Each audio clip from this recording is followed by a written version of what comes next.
Do you ever wonder what household roles from the 1970s would go absolutely viral if people saw them on TikTok today? The kind of daily rituals that didn't feel special back then, but now they'd pull millions of views for how effortlessly human they were, back when homes ran on rhythm and routine, not notifications and reminders. Every task had its own quiet pride, its own personality. That's what this is about. The rituals, the jobs, the unwritten duties that defined the heartbeat of a home 50 years ago.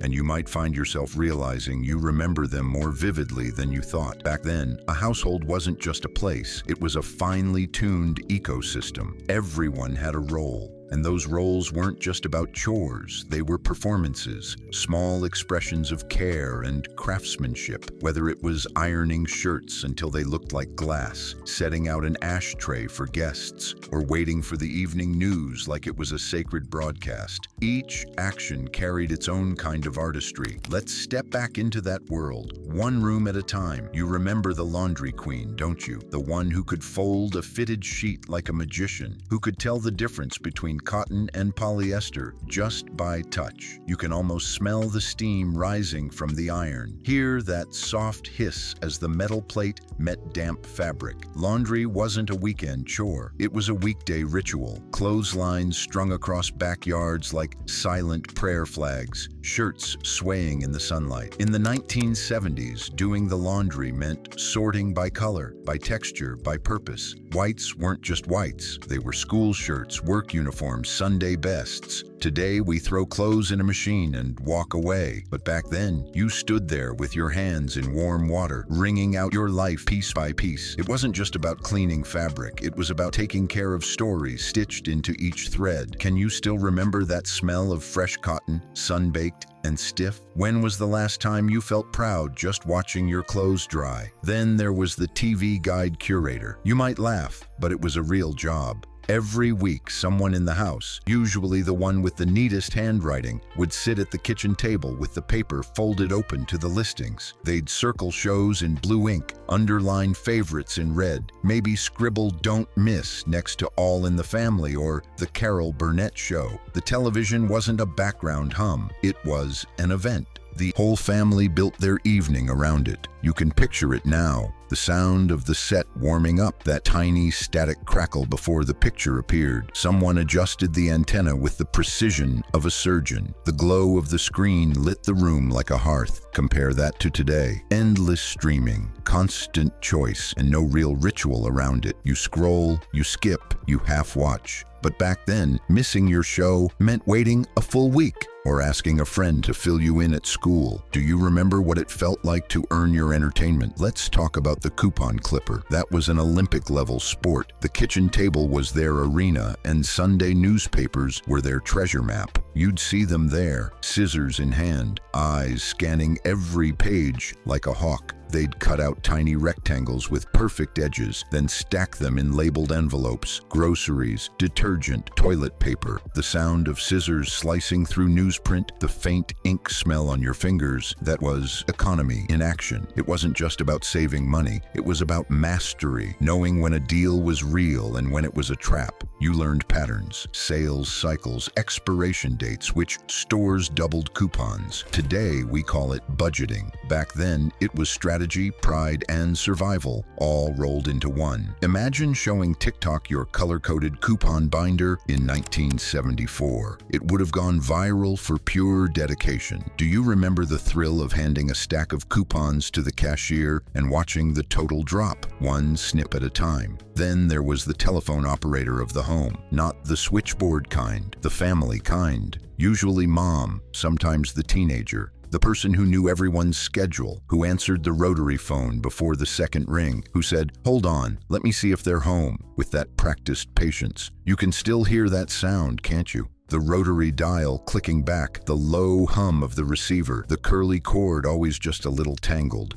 Phone calls weren't background noise, they were occasions. You stood in the hallway, coiled in that cord, twisting it around your finger as you talked. You didn't multitask, you listened. Today, everything is instant. Texts, notifications, group chats. But back then, a phone call could make your entire day. And if you were the one answering, you were the gatekeeper, the messenger, the family's communications department. Who was the voice that always answered your home phone? Let's not forget the record keeper. Every family had one. The person who managed the bills, wrote checks by hand, logged every payment in a lined ledger book, the kind of precision that would make today's spreadsheets blush. The sound of paper rustling, pens scratching, envelopes sealing with a firm press of the thumb. There was a dignity in it. In the 1970s, managing a household budget wasn't digital, it was tactile. You felt the weight of every dollar as you handled it. Receipts were folded neatly into envelopes, marked utilities or groceries. The record keeper wasn't just handling numbers, they were the household's historian. They could tell you exactly how much the electric bill was last August, or how long it took to pay off the washing machine. Can you remember when balancing a checkbook felt like balancing your life? And then, the designated decorator. Usually she, and sometimes he, had an instinct for color, a sixth sense for balance. Think avocado green, burnt orange, mustard yellow, the palette of an era, shag rugs that swallowed your feet, bead curtains that whispered when you walked through them, lamps that cast soft, honeyed light. Every choice was deliberate. There was pride in a matching curtain and couch pattern, in plastic covers that protected the good furniture, in displaying glass candy dishes that were never really for eating. Today's minimalist design would look cold to them. Back then, every surface told a story. Every object was chosen for its texture, its feel, its warmth. You didn't buy to impress, you decorated to express. Do you remember the hum of a room that felt alive? You remember the milk monitor of the home, don't you? Not the school version, the one who kept the fridge in perfect order. Back then, milk wasn't a plastic jug with a screw top. It was glass, heavy, cold, sweating in the summer heat as you pulled it from the doorstep. Every morning, the delivery truck rattled down the street, bottles clinking softly inside wire crates. You'd hear the familiar thud as the milkman left them by your door, maybe exchanging a quick wave before moving on.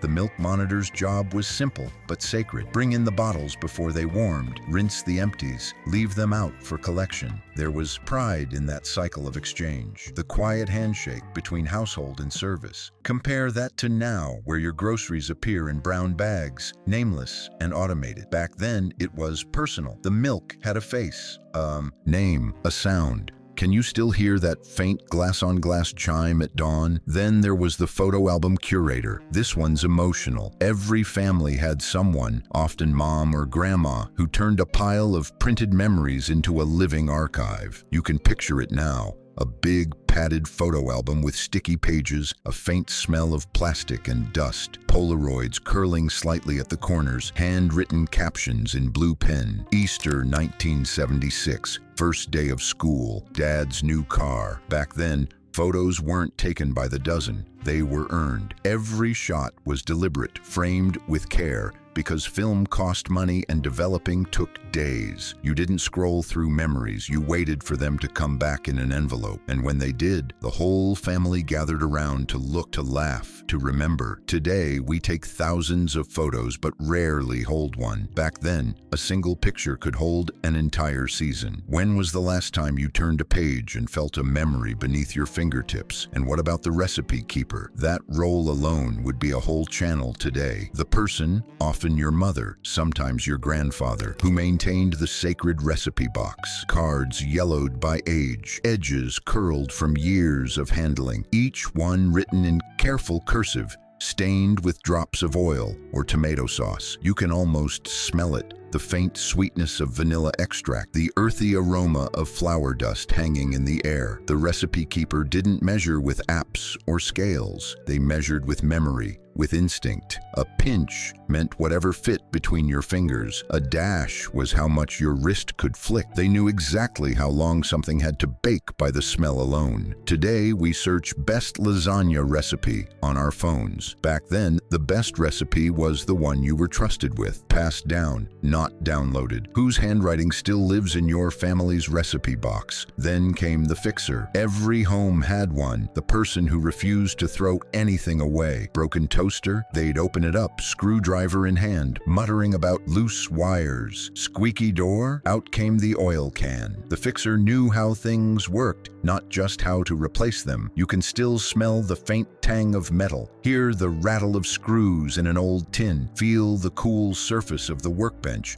lit by a single bulb. In the 1970s, repair wasn't a hobby, it was a form of respect. You respected your things enough to keep them going. A toaster lasted 20 years, not 2. There was a certain pride in saving something from the trash. Today, we replace, we upgrade, we discard. But back then, fixing something felt like a small act of rebellion against waste. Can you remember who in your house always said, "Don't toss it, I can fix that"? And oh, the letter writer, that quiet, patient soul who kept long-distance friendships alive through ink and envelopes, stationery that smelled faintly of lavender, stamps tucked neatly in a drawer, a return address written with care. You can still hear the sound of the pen scratching on paper, the way it paused at the end of a sentence as they thought about what to say next. Back then, writing a letter wasn't about instant response, it was about intention. Each word mattered. You waited days, sometimes weeks for a reply, and when it came, you didn't just read it, you kept it, folded, tucked into a box, tied with ribbon.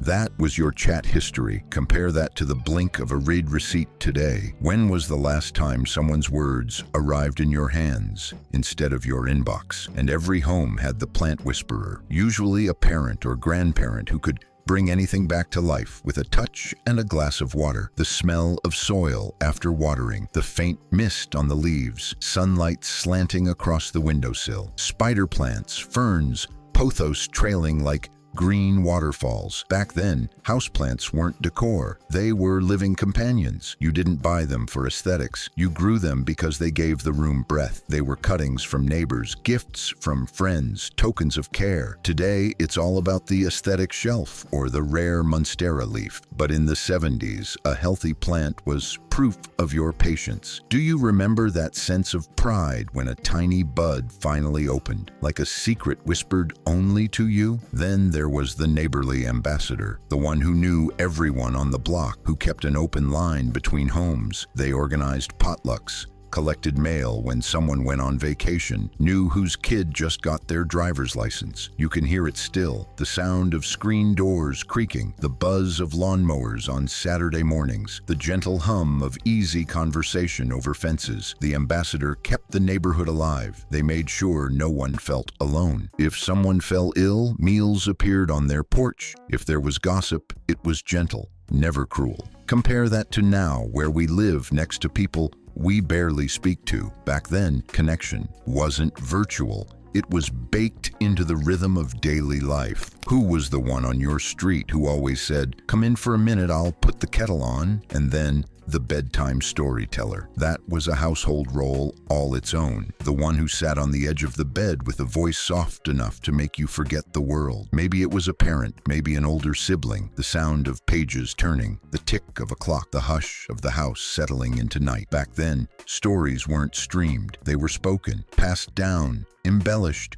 reshaped. Every time they were told, they taught lessons about patience, courage, kindness. Today, bedtime stories have been replaced by screens that glow blue in the dark. But those old tales told by someone who loved you still echo somewhere deep inside. Can you still hear that voice? The one that said, "Once upon a time," and made the world stand still? You might have forgotten this one until now. The morning DJ. Not a professional, just the family member who controlled the kitchen radio. They'd twist the dial until the static gave way to a song, usually something with brass, rhythm, and soul.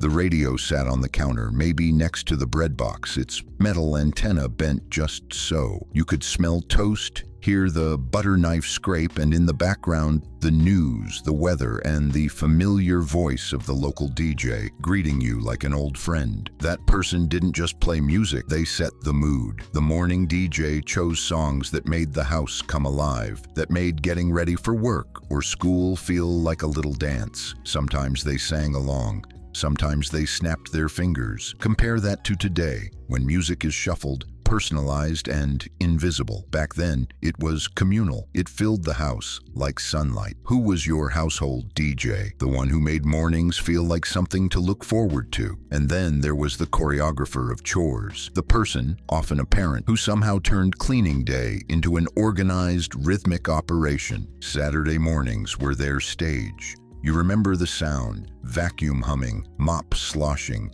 dishes clinking, the faint scent of lemon polish. The house became an orchestra of movement. They didn't need apps or schedules. They had intuition. They knew when the sheets needed changing just by the weight of the air in the room, when the floor needed scrubbing because it didn't squeak under bare feet anymore. Cleaning wasn't punishment. It was pride. Everyone had a task, and when it was done, the house didn't just look better, it felt lighter. Today, cleaning is outsourced or rushed, but back then it was how you reset the week. Can you still remember that sense of accomplishment when you looked around and saw the place shine? Now the family photographer, the one who carried the bulky Kodak Instamatic everywhere. They'd line everyone up in front of the car, or the tree, or the TV set and say, "Hold still." You remember the flash, a sharp white burst that left everyone blinking. The camera made that solid click, then the sound of winding the film, a little plastic ratchet turning tight.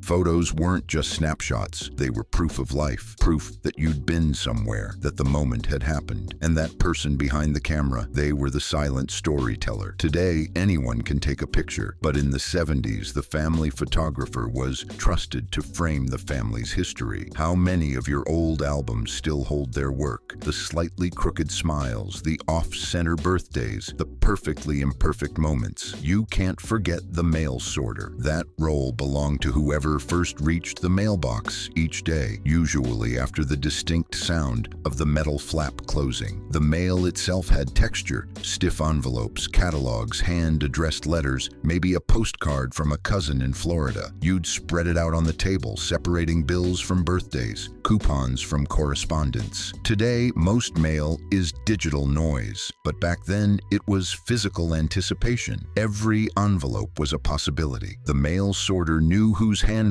was whose, which envelopes meant joy and which meant duty. They made sure no message went unnoticed. Can you still picture that pile of letters, rubber banded together with care, a snapshot of your household's daily rhythm? And there was the family DJ's twin, the mixtape master, usually a teenager. They'd sit cross-legged by the stereo, blank cassette in place, finger hovering over the record button, waiting for their favorite song to play on the radio. The timing had to be perfect. Too early and you got the DJ's voice. Too late and you missed the intro. You can hear it now. The faint click of the buttons, the soft whir as the tape rolled, the pride when you played it back and it actually worked. Mixtapes weren't playlists. They were love letters, mood boards, diaries. You gave them to friends, to crushes, to yourself. Today, we swipe and share songs instantly. But back then, a mixtape took hours of patience and devotion. Do you remember the first song you ever tried to catch on tape? Then there was The Calendar Keeper. You might have forgotten this one, but it was essential. Usually the kitchen wall held a large paper calendar with photos of barns, beaches, or kittens, and every square had neat handwriting in it, doctor's appointments, birthdays, paydays, bake sales. The Calendar Keeper updated it every week, pen in hand,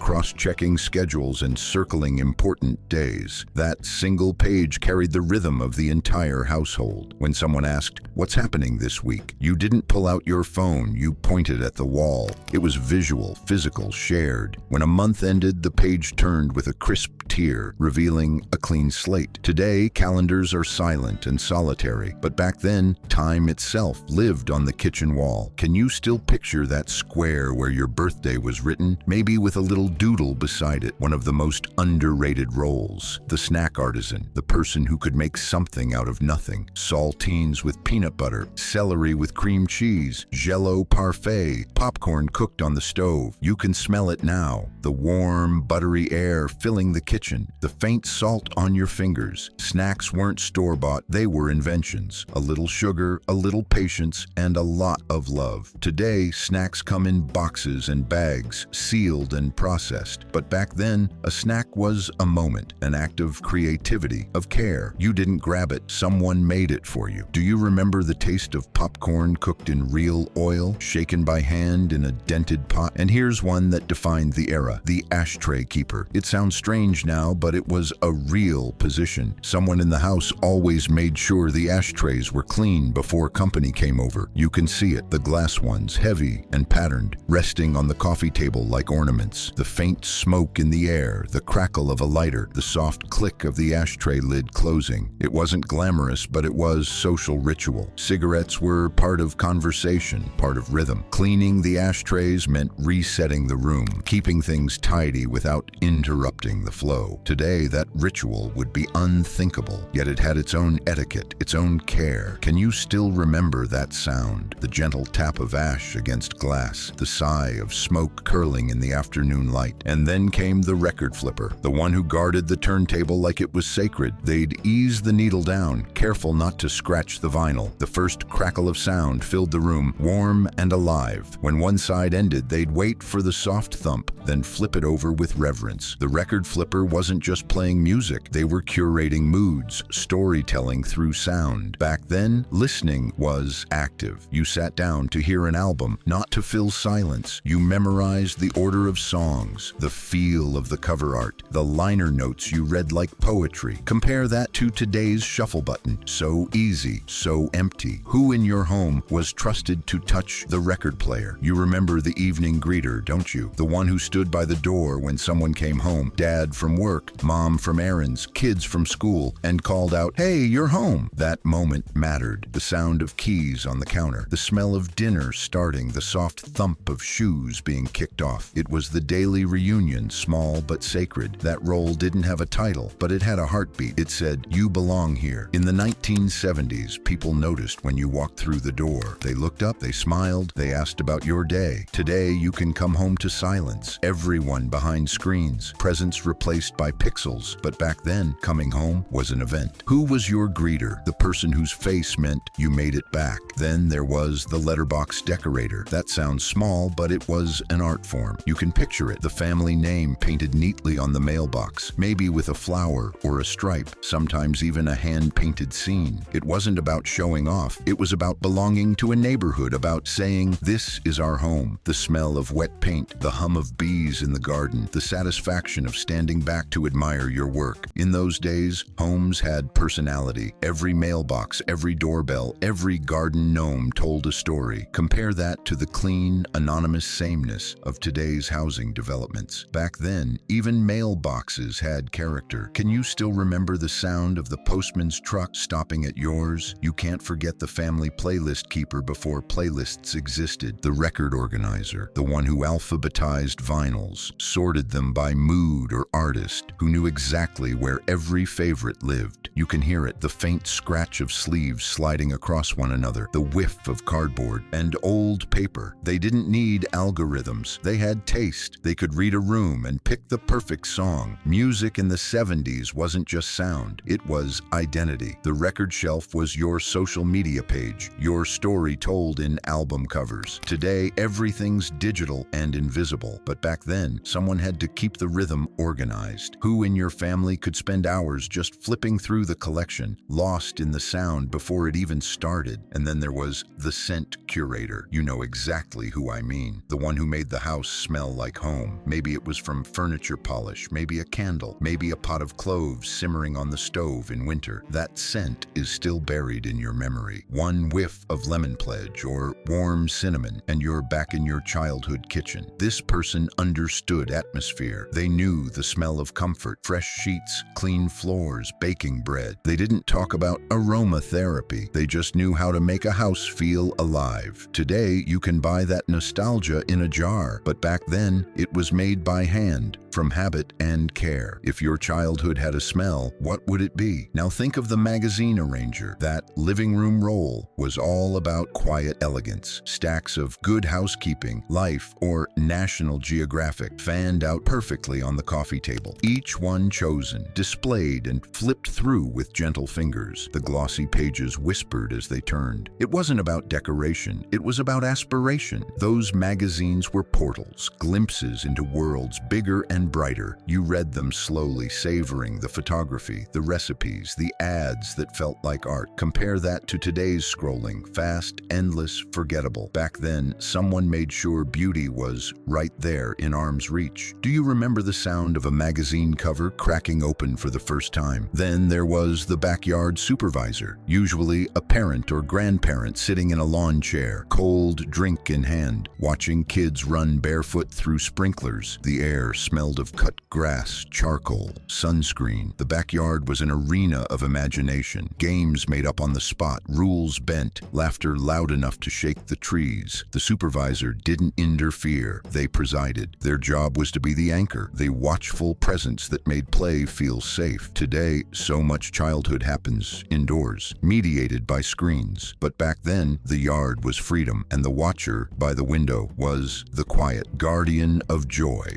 Who watched over your summer afternoons? And we can't leave out the memory keeper, the one who never let moments fade. They were the family historian, the storyteller who remembered who said what at which birthday, who wore what to prom, who burned the turkey that one Thanksgiving. They carried the timeline in their mind. When a song played, they could tell you exactly where you were the first time you heard it. When an old photo surfaced, they filled in the missing context. Who took it, what the weather was like, why everyone was laughing. Today, we archive with devices, but back then, the archive lived in people. Who's your family's memory keeper? The one who can still recite entire decades from heart. Then there was the mood lighter. Every home had one. The person who could sense tension like a sixth sense and knew how to dissolve it, maybe with a joke, a song, or a perfectly timed story. You can picture it. Dinner table quiet after an argument. Then that one person cracks a smile, changes the subject, makes everyone laugh again.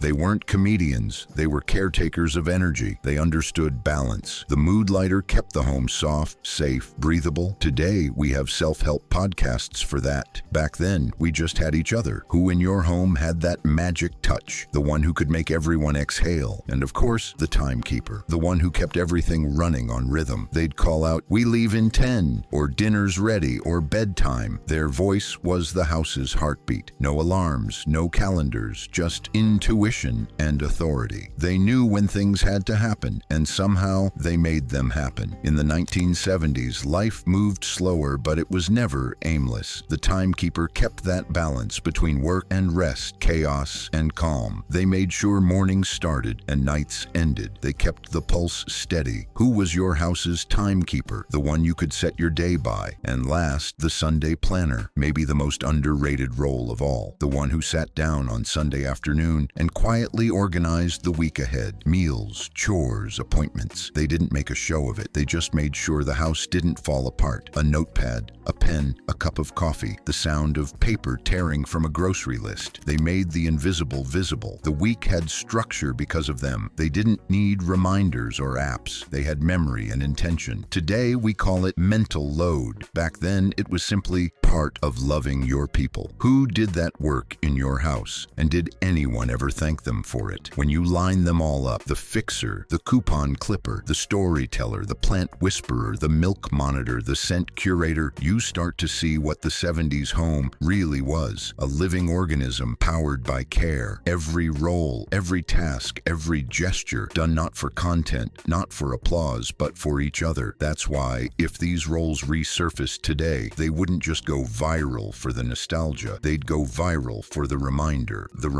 that a household isn't built from furniture or walls. It's built from people who show up for one another again and again in small, consistent ways. So maybe the question isn't which role would go viral. Maybe it's which one would you bring back if you could? The slow, tactile life that asked you to notice things. The world where effort was intimacy. The rhythm where care was a language everyone spoke fluently. carefully, because here's the secret. Those rolls never really disappeared. They're just waiting for someone, maybe you, to pick them up again. If this story stirred a memory, share it in the comments. Tell me which roll lived in your house, who carried it, and what it meant to you. And if you felt something while listening, if you smelled the fabric softener or heard the click of that rotary phone, don't forget to subscribe. There are more memories waiting just around the corner. Enjoying the content? Make sure to check out the suggested videos by clicking the cards on your screen.